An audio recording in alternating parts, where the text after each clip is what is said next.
Përshëndetje të nderuar miq, në këtë fillim jave do të shkojmë në Kosovë, në Prishtinë, do të flasim për krizën politike. Gjykata kushtetuese jo vetëm që nuk i dha një zgjidhje krizës, por vendosi edhe një afat, që mund të jetë një ultimatum që ka filluar numërimi mbrapsht, tani ka mbetur edhe 28 ditë nga 30 që vendosi gjykata për konstituimin e kuvendit.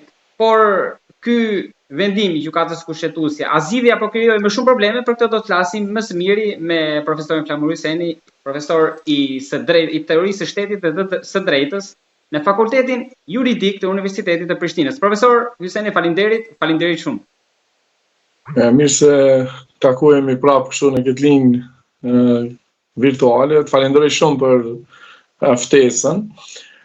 Vërtet, aktgjykimi i gjykatës kushtetuese nuk ka ofruar ndonjë zgjidhje të qartë për situatën, sepse situata në vetvete nuk përbën çështje tipike kushtetuese, por është një mungesë e një konsenzusi,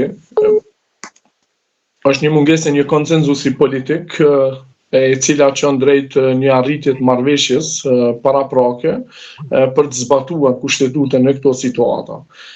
Dispozitat kushtetuese janë të qarta, së paku këto dispozita realizohen nga viti 2008 deri më tani, prej kur kushtetuta ka hyrë në fuqi, dhe janë konstituar disa legjislatura deri më tani dhe s'ka pas asnjë problem. Por kësaj here situata është tipike politike dhe këtë si duket e ka pruar deri në këtë nivel gjua e përdorur sidomos në fushatën e fundit dhe përgjatë gjithë këtij mandati qeverisës, dhe polarizimi është i skajshëm. Profesor, ju tha që është më shumë politike se sa juridike, po fakti që tani gjykata u përfshi pasi ja kërkuan deputetët, duke vendosur dhe këtë afatin 30 ditor, mos është një precedent që mundet të jetë negativ për të ardhmen? Mund edhe të qëndrojë kjo, sepse është situatë krejtësisht e paparashikueshme çka nëse nuk konstituohet kuvendi brenda 30 ditë, cili do të jetë mjeti juridik tjetër për ta shtyrë drejt procesit të zbatimit të këtij vendimi. Pra autoriteti i gjykatës kushtetuese vëhet në dilemë, vëhet në pikpyetje të madhe nëse do të tejkalojë ky afat 30 ditor nga momenti kur kuvendi do të fillojë me procedimin e seancës, për shembull pritet këtë javë që të ketë një seancë, dhe nëse dështon prap do dështoj dhe do të kaloj ky afati 30 ditor, atëherë çka pas 30 ditëve të afatit të përcaktuar nga gjykata. Pra vëhet në pikpyetje autoriteti dhe vlefshmëria juridike e vendimit të gjykatës kushtetuese për situatën aktuale. Kjo është një situatë tipike politike. Pra këtu kërkohet arritja një marrëveshje së paku me 3 pika kyçe politike: zgjedhja e kryetarit të kuvendit, koalicioni i qeverisës për formimin e qeverisë dhe arritja një marrëveshje për kandidatin për president, i cili afatin e fundit për të zgjedhur e ka 26 marsin e vitit 2026. Pra këto janë 3 situata të cilat dërgojnë nga një marrëveshje politike të qëndrueshme, sepse askush nuk arriti ta fitojë shumicën absolute në kuvend që t'i ketë së paku 61 deputet që të formoj kuvendin, pra kryetarin e kuvendit dhe në këtë fazë të zgjedhë dhe qeverinë, që të mbetet pastaj vetëm pika e presidentit për vitin tjetër. Profesor, ju e përmendët edhe pak më lart, por skenarët kanë qarkulluar dhe janë të shumë, por pas 30 ditëve mund të flasim që do ketë 2 rrugë së paku, ndoshta, ose deputetët do të shkojnë ndjekje penale, ose kemi zgjedhjet parakoshme. Zgjedhjet parakoshme në këtë fazë nuk mund të ketë, sepse vlen një rregull tjetër që pa u konstituuar kuvendi nuk mund të shpërndahet kuvendi. Pra, për të shkuar në zgjedhjet e parakoshme duhet të ndodhë shpërndarja e kuvendit. Në këtë situatë shpërndarjet e kuvendit kemi vetëm nga vetë kuvendi. Është një dispozit atje në kushtetutë në nenin 82, ku kërkon 80 vota për një shumicë shumë të lartë prej 2/3 që të ketë dakordancë mes gjitha grupeve parlamentare që të shpërndahet kuvendi. Por kuvendi nuk mund të shpërndahet pa u konstituuar. Pra, fillimisht duhet konstituohet dhe më pastaj më njëherë mund procedohet për shpërndarjen e kuvendit. Pra, kjo është një rregull mjaft i qartë dhe Kosova e ka aplikuar këtë ndër vite me shpërndarjen e kuvendit, pra këtu nuk ka ndonjë paqartësi kushtetuese, ndërsa sa i përket përgjegjësisë penale nuk ka ndonjë mundësi për të ndjekë deputet për mos konstituimin e kuvendit. Kjo bie poshtë, pra nuk është në fushë veprimin e jetës parlamentare, sepse askush nuk mund t'i detyrojë deputetët që të kryejnë veprimet e tyre politike. Pra kjo është një marrëveshje paraprake e hershme që duhet arrihet, një konsenzus politik. Pra këtu krejt problemi është mungesë e gatishmërisë për ta kuptuar artin e famshëm të politikës. Pra këtu duhet të dakordohen për një marrëveshje politike për bashkëqeverisje, nuk ka zgjidhje tjetër.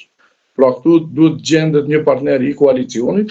Pra sa është përgjegjësia tek grupi më i madh parlamentar, po aq është përgjegjësia edhe tek grupet tjera parlamentare. Pra konstruimi i kuvendit është përgjegjësi e secili deputet, e secilit grup parlamentar. Profesor, në këtë hapësirë deri në krijimin e qeverisë së re, shteti mund të rrinë pa qeveri? Pra duhet të dalë tek fakti që a ju bindi, a u shpreh gjykata kushtetuese mbi papatyrshmërinë e funksionit të deputetit, pra të zgjedhurit me atë të postit të ekzekutivit? Jo, nuk e ka pas këtë për objekt shqyrtimi, pra Kosova ka një qeveri në detyrë, paçka dhe ka ndodhur edhe më herët kjo, përvojë në jetën parlamentare të Kosovës, me këto mbi 20 vite të parlamentarizmit që është zhvilluar deri në këtë nivel. Pra është një qeveri në detyrë, e cila sipas ligjit për qeverinë i ka të përcaktuara kompetencat e limituara, ku funksionon vetëm për çështje caktuara që i parasheh ligji, por nuk është e mirë kjo situatë të zgjatë për shkak të proceseve brenda Kosovës dhe proceseve të Kosovës në raport me botën e jashtme. Prandaj mbetja pa qeveri nuk është në funksion të zhvillimit të demokracisë Kosovës dhe është një pengesë e madhe në zhvillimin e vetë demokracisë dhe institucioneve dhe përgjithësi jetës kosovare. Kosova tek në vitin 2012 e ka përfunduar suksesshëm procesin e mbikëqyrjes së pavarësisë. Pra nga 2012 deri më tani janë 13 vite pavarësi e plotë. Dhe për këto 13 vite është ky progres i arritur, për çka kërkohet shumë angazhim në zhvillimin e demokracisë dhe shumë proceseve tjera shoqërore që janë me qindra probleme që kërkojnë adresim emergjent në shoqërinë kosovare. Janë procese të rëndësishme euro integruese, janë procese tjera zhvillimit ekonomik, shumë procese që kërkojnë një qeveri e cila nuk ka kohë për të humbur asnjë minutë, e le më për të humbur vite e javë, e muaj siç po ndodh tani. Profesor, edhe një pyetje të fundit kam, ju treguat gjitha rrugët e së drejtës për zgjidhjen, por besimi juaj është që kjo krizë do të zgjidhet këtë verë dhe ndoshta mos mundet që duhet filloj nga pika e tretë e zgjidhjes së presidentit për t'i hapur rrugë pastaj ngërçit? Kam dy përgjigje për te. E para, unë besoj në politikën si arti së mundshmës dhe duke pas për bazë pjekurinë e disa deputetëve aty, ndoshta do të arrihet ndonjë zgjidhje që të arrihet një marrëveshje politike së paku për konstituimin dhe për të hapur rrugë fazës së dytë të formimit të qeverisë, e cila nëse nuk arrihet një marrëveshje prapë do të sjellë një krizë edhe më të thelluar, siç ka ndodhur në të kaluarën. Për shembull, periudha e vitit 6 mujor i vitit 2014 ka qenë afërsisht situata e njëjtë, vetëm në fazën e zgjedhjes së qeverisë. Dhe e dyta, duke pas për bazë gjuhën që përdorin liderët, sidomos lideri i grupit parlamentar më të madh, që është edhe kryeministri në detyrë, kjo qenë në një polarizim dhe ka quar realisht në një polarizim të skajshëm që vështirë të pranojnë të ulen në diskutim. Ne pam javën e kaluar një përpjekje 3 orëshe në një diskutim me gjitha grupet parlamentare, por pa ndonjë rezultat konkret, sepse aplikimi i një gjuhe të tillë jo politike, një gjuhë të tillë ofenduese dhe një gjuhë të tillë e cila nxit polarizim, dërgon nga mungesa e gatishmërisë dhe vullnetit politik për të arritur një marrëveshje bashkëqeverisje dhe dalin nga kjo situatë. Profesor, duhem dhe diçka, se ju thatë ndalet tek gjuha edhe tek rruga, por e zgjidhjes. Tani theksuat që janë edhe 2 rrugë. Konstituimi i kuvendit më pas kriza mund të fillohet për qeverinë, por në rastin konkret të hapit parë të konstituimit të kuvendit, këtu kush duhet ta bëjnë në gjykimin tuaj tërheqjen, pra një hap pas, që të formohet duhet ta bëjë qeveria, partia fituese, pra partia e parë fituese apo partitë e tjera? Partitë të tjera, grupe tjera parlamentare do duhet ta votonin kandidatin cili do qoftë për kryetar kuvendi, që të hapin mundësinë e dërgimit drejt përgjithësisë. Prandaj kjo është rruga më e drejtë, dhe është politike, dhe është fundja përgjithësi kushtetuese. Pra këto dy muaj e gjys humbje deri në një aktgjykim të gjykatës kushtetuese datës 26 shorë, nuk kanë ofruar kurrë zgjidhje tjetër, vetëm janë humbur ose jemi vonuar për 2 muaj e gjys. Ma nuk kemi bërë diçka risi apo nuk ka qenë kontestuese diçka. Tash po duhet të dalë një aktgjykim nga gjykata kushtetuese dhe të tregoj që veprani ashtu siç keni pas të veprani. Pra kjo nuk është ndonjë zgjidhje diçka. Dhe partitë tjera sa më parë do duhet të vepranin politike gjatë kësaj jave dhe ta votonin cili do qoftë kandidati që të hapin rrugë për përgjegjësinë direkte prapë te grupi më i madh, parlamentari i cilit i takon sipas kushtetues e drejta për nominimin e kandidatit për formimin e qeverisë, kandidatit për kryeminist. Dhe më pastaj do të shihet se a do të ketë kushte tjera për të formuar qeverinë apo jo. Pra, mbyllet një krizë, hapet mundësia për një krizë tjetër eventuale, gjithnjë me kusht nëse mungon një marrëveshje politike paraprake. Këtë zgjidh vetëm një marrëveshje politike së paku mes një partie politike